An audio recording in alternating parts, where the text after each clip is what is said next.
God? God is love. I don't love you. I'm Jack Ketchum, and I write horror and suspense for a living. I like to write what I want to read, so that I'm trying to please myself first. It's not really likely that I'm going to be jumping on any bandwagons lately because there's very few things I want to revisit more than once or twice. It's unusual for me to have written a sequel to anything. There's actually a sequel to the sequel, which I just finished with Lucky McKee, the filmmaker, called The Woman. And that was a lot of fun to do, and it was mostly fun to do because of the process in which we did it. It's a book and a film together. We conceived them both as one project, and we IM'd one another, and we thought it through that way over the course of a few weeks. And so all of the details were down for both film and book before either of us started working on it. And that was a lot of fun to do, and I enjoyed that a lot. I'd work with Lucky again.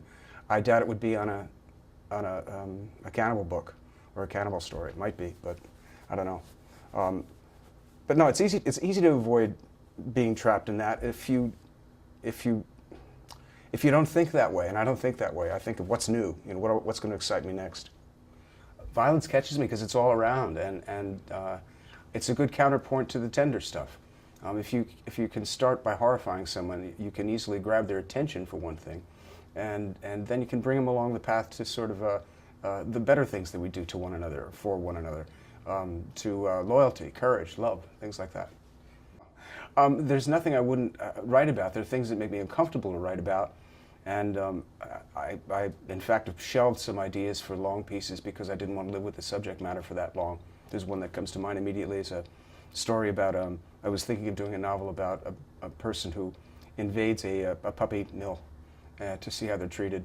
And I researched how they are treated, and I'm an animal lover, and I just couldn't live with those kinds of images in my brain for all that time. When I write violence, I want violence to get right in your face. I want you to be able to almost feel it.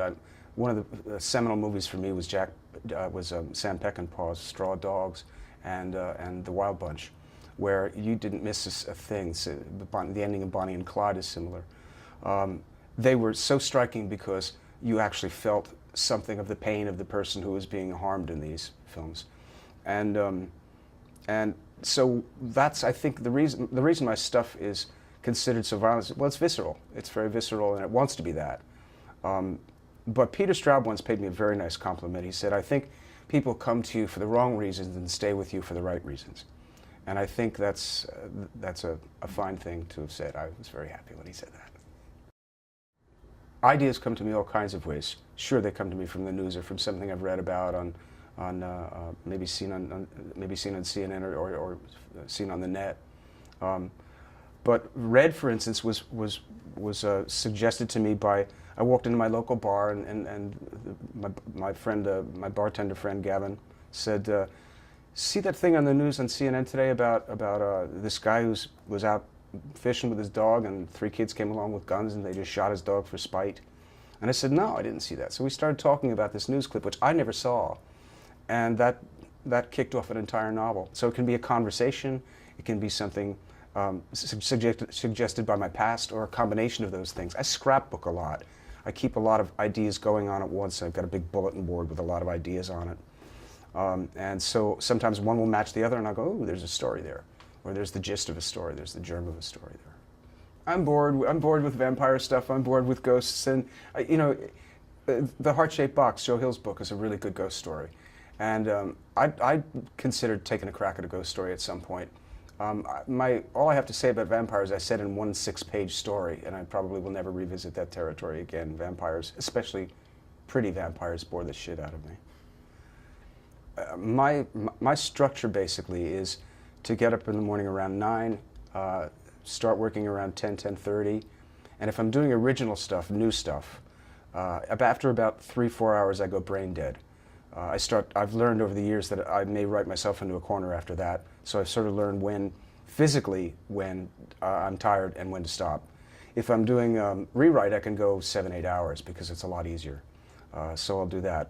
My breaks, they're very, there's no way to predict them. There have been times when I've been writing and have been such a good feeling, I've had such a good feeling about writing, that particular time, that I've forgotten to eat, I've forgotten to shower, I've forgotten to brush my teeth. And it's 2 o'clock in the afternoon, I go, oh shit, I better get my act together, I've got to go out. So it depends on what the day is, really. But basically, I'd say I get about 3 to 4 hours of original stuff in a day, and that's about it. Writers are not like 9-to-5ers in that they have a set pattern, the thing that they're going to do every day. They have to sort of think about that before they get around to actually sitting and applying ass to chair. So the stuff is always in the back of your brain if you're working on a project, especially if it's a long project. It's always there to some degree. So you're literally living with the material for a while, and you better like it. You better be able to deal with it. Screenplays are actually in some ways tougher because you're only allowed to use sight and sound. And so you have to imply a lot of internal states of being that you can delve into in prose. On the other hand, they're a lot shorter. It takes you about 1/3 of the time to write a screenplay, maybe even less than it does to write a novel, depending on the length of the novel. And it's a lot simpler to do them because you are formatted more than you are with a novel. The decisions that you have to make with a novel are many. What's the point of view? Do I want to get inside this person's head, or do I want to show it? How much of the atmosphere do I need to make that work, or should I make it spare and sparse? All these aesthetic decisions you're making with a novel that you really don't have to make in a film. So they're different, and they're both fun to do. They're just different kinds of fun. I did the screenplay for Offspring, and I did lose some. I had the cannibal kids, for instance, practically naked, and in some cases stark naked, and the woman too. The rating system could not have lived with that, especially with children. So the producers and director decided to dress them up. I wish they hadn't, but that's the way the world is. A lot of my books are being translated into films. In the first one, The Lost, I thought, that's got a good shot because it's kind of a cinematic piece to start with. I was really shocked when The Girl Next Door was made because I didn't think anybody was going to want to do that. In fact, Stephen King at one point said, they say there's only 3 things that are certain, death and taxes, or 2, I guess it is, 2, death and taxes. And he said the other is that Disney Pictures is not going to make a movie of The Girl Next Door. Of course, that Disney didn't, but that it got made at all, and as well made as it did was sort of surprising. The third, Offspring, is strange because it's a sequel to a book that's never been filmed, which has been optioned and actually sold many times before. It's owned by someone else now who I guess just hasn't come up with the cash to make it. So when they came to me and said, we'd like to make Offspring, I said, but the first one isn't done yet. And they said, we don't care, we're going to make it anyway. So that's the story on that. I think I like each of the films for different reasons, and some more than others. I'm not going to go into which ones. But I think that I've been very lucky in that in each case, each filmmaker has tried very hard to pay attention to the source material. They haven't run roughshod over it. For instance, the way Kubrick ran roughshod over Stephen King's The Shining, and implied his logic on a perfectly fine novel. There are things about them each which startled me and I liked. I can name a few. The ending of The Lost I thought was just, whoa, that was so intense. In my book there's a long coda which takes it down a notch and makes it more eerie at the end than terrifying. I would have loved to have been a fly on the wall when they were shooting that stuff. Red has some wonderful moments that Brian Cox has and some very touching things in there, and I like that for those. The Pollyanna McIntosh in Offspring is terrifying as the woman. In fact, the project that Lucky and I conceived was actually after watching her performance. We decided this woman needs a whole movie, and she doesn't need a sequel as such. She doesn't need a Freddy Krueger or a Jason sequel. She needs something that focuses on her character completely.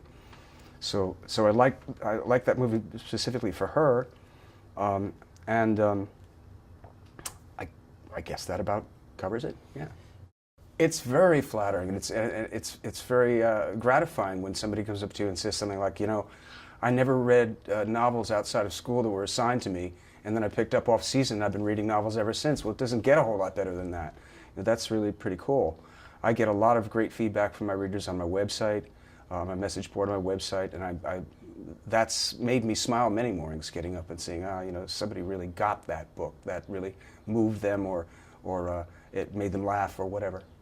Traveling doing the signings can be a lot of fun.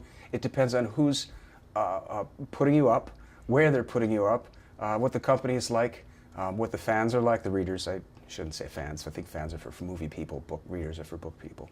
But for the most part, yeah, it's a nice break. It depends. It can be grueling. I did one recently where I was in France and Germany, and I wasn't well at all. I was feeling really ill, and that was hideous because being sick, as awful as it is, and then being sick abroad is very bad. And I had appearances to make and stuff to do. So, sure, I'll tell you a little because I don't want to give away too much. The woman picks up right after Offspring. The film of Offspring ends. If you've read the book of Offspring, everybody's dead at the end. All the cannibals are dead at the end. But they didn't do that in the film. They decided to let this woman continue on living. So, because Lucky and I were so taken with her, we said, all right, we'll take a leaf from the film. And in both book form and in film form, we're going to just follow her through.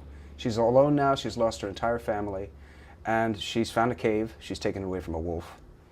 And she's tripped over one day by this hunter who is a country lawyer, and he's kind of twisted. In fact, he's extremely twisted. And he decides he wants to tame her. And he's got a wife, 2 teenage children, and a little girl. And that's all I'll say about that.